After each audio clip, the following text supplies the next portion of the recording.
Right, another video here for Landsteel. Going to show some paperwork here. There's not that much of it. I'll keep it as short as possible to show a 1.4 million property fraud between Department of Environment and the trustees of the E.T. Boys Trust Settlement. Now this was in 1998. If I can just show the paperwork here. This is a deed of transfer, 30th of September 1998. As beneficial owner, the consideration of the sum of 1,400,000, the receipt whereof is hereby acknowledged.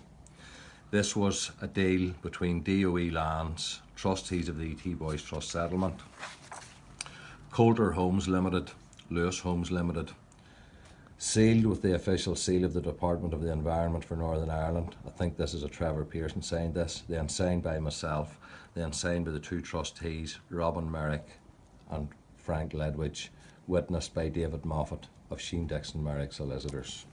Deed of transfer.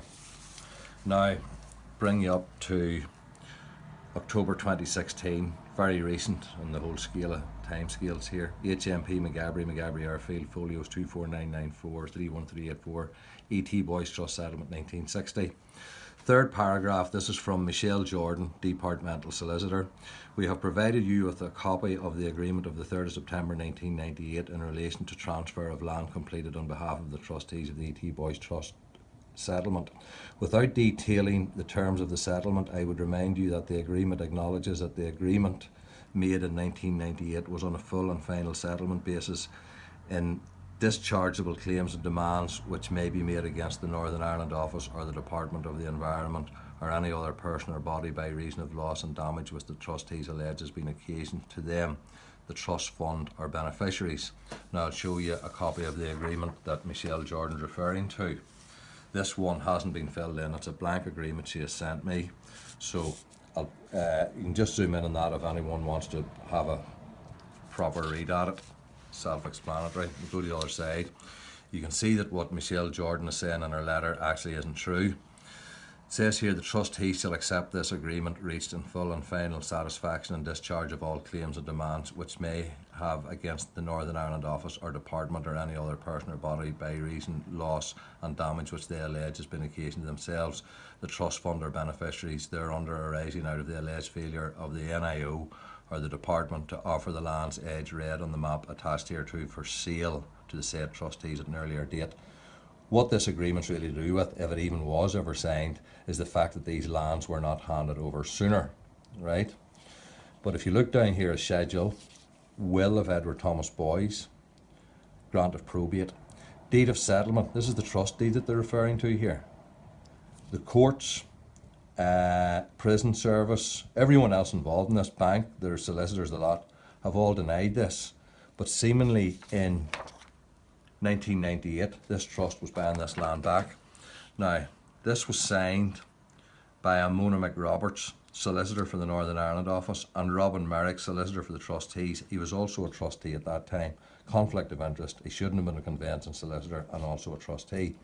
Fact of the matter is, DOE Lands did not ever get the 1.4 million. They've already stated they didn't get the money. So where's the 1.4 million? So we go back a year. I'll just leave this page open for you. Back a year before that, 2nd of September 2015. This letter is from a Fiona Chamberlain, Crown Solicitor's Office.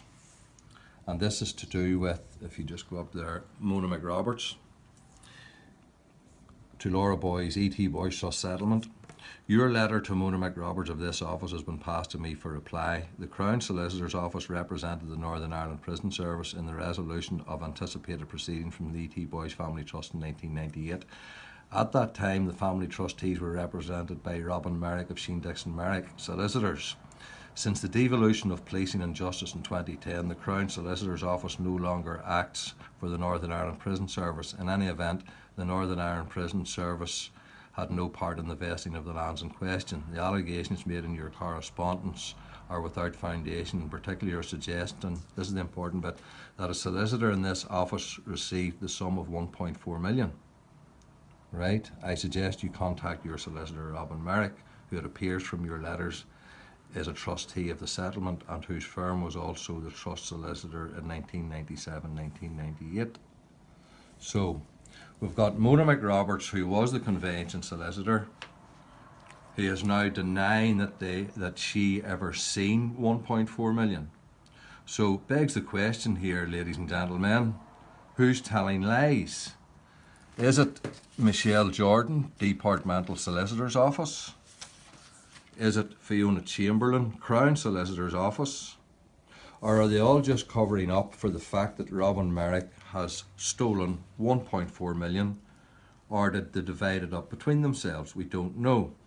As a matter of interest, Mona McRoberts is a full sister of Mr. Charles Redpath, who was the bankruptcy master down in Belfast High Court, and was also at a time involved and was responsible for looking after the affairs of the late Freddie Andrews, who the judiciary cleaned out of a lot of millions of pounds worth of commercial properties around Belfast that had been left in trust for him.